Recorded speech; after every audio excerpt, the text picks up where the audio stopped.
All right, PFP family, athletes, coaches, Coach Andrew Simpson here, founder of Players Fitness and Performance. Perfectionism is something that we have found the large majority of student athletes are engaged in every day. They think it's doing something good for them, but in reality, you're going to find out it's causing more harm than good. Last week, we talked about how there's 3 things that perfectionism ultimately leads to.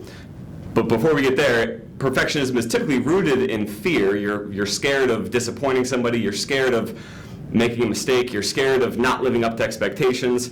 And as a result of that fear, you develop what is called perfectionism. And that perfectionism leads to 3 things that are wildly unproductive. Number 1, chronic dissatisfaction. You end up going through your sports, your school, pretty much life, chronically dissatisfied. You may even heard people proudly say, I'm never satisfied. It's never good enough. To which I would say, that sounds miserable. That sounds like a very unenjoyable life. So number 1, perfectionism leads to chronic dissatisfaction. Number 2, it leads to increased anxiety. Increased anxiety and nervousness, because think about it. If you're striving for this thing called perfection that is not realistic, you're never gonna get it, then before games, you will always be nervous and anxious because you're trying to get something that's not possible to get. So there's a disconnect there. So it leads to increased anxiety and nervousness, and then the last thing it leads to is annoyed teammates, annoyed peers, because at the end of the day, nobody likes being around somebody who it's never good enough, right? It's never good enough. There's a point where it stops being inspiring, right? Because sometimes when a person is never satisfied, they're always striving and working, like sometimes it's inspiring for us, but it reaches a point where you're like, dang, that person's miserable all the time. They're never happy with their performance. They scored 4 goals in the game, and some of you know what I'm talking about here, and they look like they just lost everything. Like, what is going on with this person? So those are the 3 things that perfectionism, last week we talked about, it leads to those 3 things. So it's not great. This week, more positive. Let's talk about solutions. What is the number 1 solution to perfectionism? The only one that we have found that has worked over the last 7-8 years working with student athletes is when you truly develop a progress mindset. But I want to go a little bit deeper than just telling you today, hey, start focusing on progress, not perfection. Boom. Like, you've read that on quotes, you've read that on bumper stickers, and it hasn't helped you, right? Like, it hasn't changed the fact that you're just always looking at what you aren't yet or where you're falling short. So I want to give you something more practical today, and if you're a parent watching this, please share this with your athlete, because I've done this now with many, many athletes, and it has transformed the way they think about progress, and it's just given them this sense of calm and peace that, yes, I can still strive for more, and I can still have big goals and try to achieve big things, but I can also be, like, there's an and here, I can also be satisfied and proud of myself for how far I've come. And I would argue that when you're satisfied and proud of yourself, you end up achieving more. So right here, in this circle right here, is called the bigger and better ideal, and then we're going to go out of the bubble, ideal future. Over here is your bigger and better ideal future, where you haven't quite got there yet, right? You're not there yet. In fact, the truth is you're never going to quite get here. You're going to get somewhere shy of that if you keep working hard and all you do, but you'll never quite get here. But we all have this, right? If I were to ask you right now, like, what is that thing that you're working towards that would be so incredibly amazing if you achieved it? Give me like the picture of that amazing thing in your future. Everybody has something. Some people have had it, knocked out of us because people tell us they don't believe in us, but ultimately we all have this. But here's where this starts to go awry. Over here is called where you are today.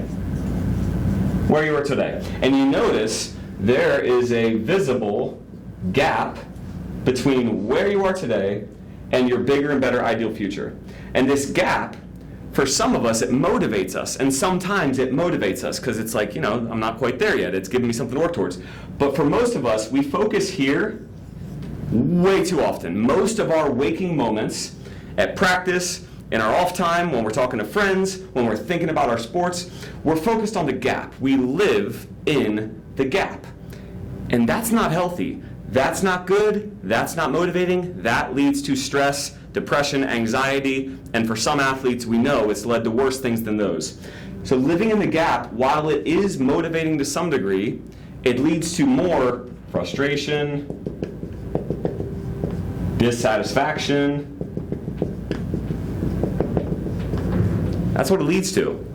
And so we need to be in the gap a little bit because that's what motivates us. But over here, can you guess what this is?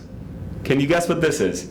This is where you were. Where you were. And the gap between here and here is not a gap, it is actually called the gain. This concept, it's a brilliant concept that comes from a guy named Dan Sullivan. You should look into it more. But the gain is how far you've come, right? 2 years ago, you were this player. Now, you're this player. And don't judge it based on statistics alone, because that is unhealthy and unhelpful too. If you think to yourself, 2 years ago, I scored 25 goals in my season, and this year, I only scored 15 goals in my season, I must not be that great. Well, what was the competition you were playing against? What were the setbacks that you endured, that you overcame? What about your progress with your mindset and with your character and as a leader? Like, let's talk about the things that you're proud of over here, right? What are the things that you accomplished? What are the things that you did well? If you live in the gap all day long, I can promise you, you're not living in the gain. And if you're not living in the gain, I could predict what our conversation would be like when I asked you, Joe, Susie, Lizzie, how are you doing? How's sports going? How's life going? Tell me about your last season.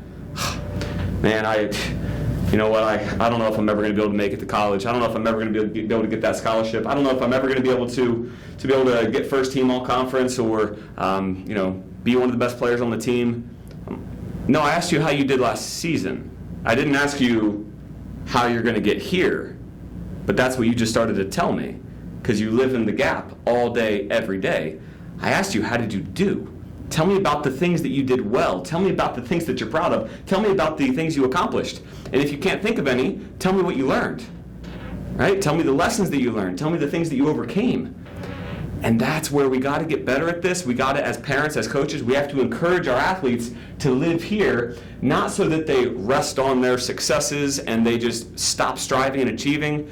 Some parents fear that for their kids, but that's not how human beings are wired. Your kid doesn't have a problem with living here.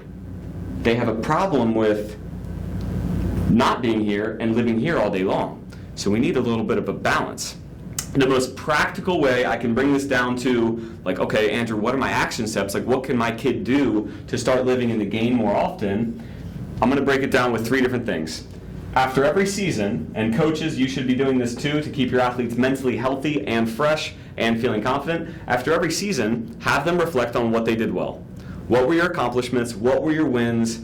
And what did you learn? Because sometimes you have a season where it felt like everything went wrong, everything went awry, but you might have learned some valuable things that you could have never learned. You would have never gained that valuable wisdom and insight if you hadn't gone through those challenging things. So seasonally, I would encourage weekly, every week, because we look at the calendar week as something significant, every week on a Sunday, encourage your players, send out a message and say, hey guys, what were some of your wins this past week?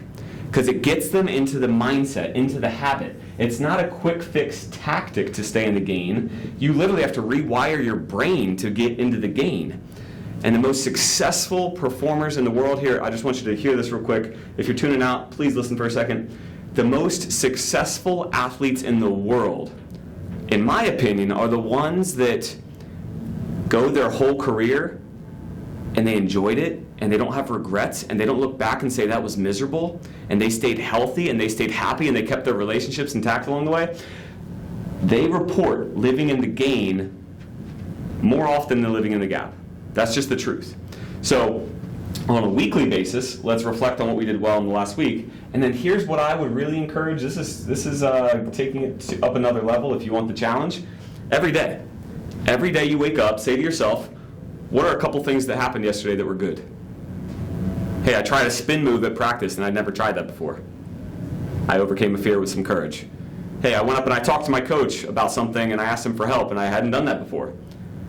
I mean, there's a lot of things that we do well in a given day, but we never reflect because, last thing, we're always looking for the big shiny thing, right? If we don't get the big shiny thing that everybody posts on social media, well, it's not a victory. To which I would say, lies. Lies. Don't let that happen to you. This is about you, your mentality, staying mentally healthy, and having enough juice in your tank to really focus on the gap. That's what this is all about. We want to live here more often so that our time spent in the gap, working on our game, working on our next goal, it's productive. That's my challenge for you. Work on living in the game, seasonally, weekly, daily. Perfectionism, stomp it in the ground, but the only way to do it is to replace it with something like this. If you have questions, comment below, let us know, email us, and we'll help you out there. Thanks for watching, my friends. We'll talk to you next week. Peace.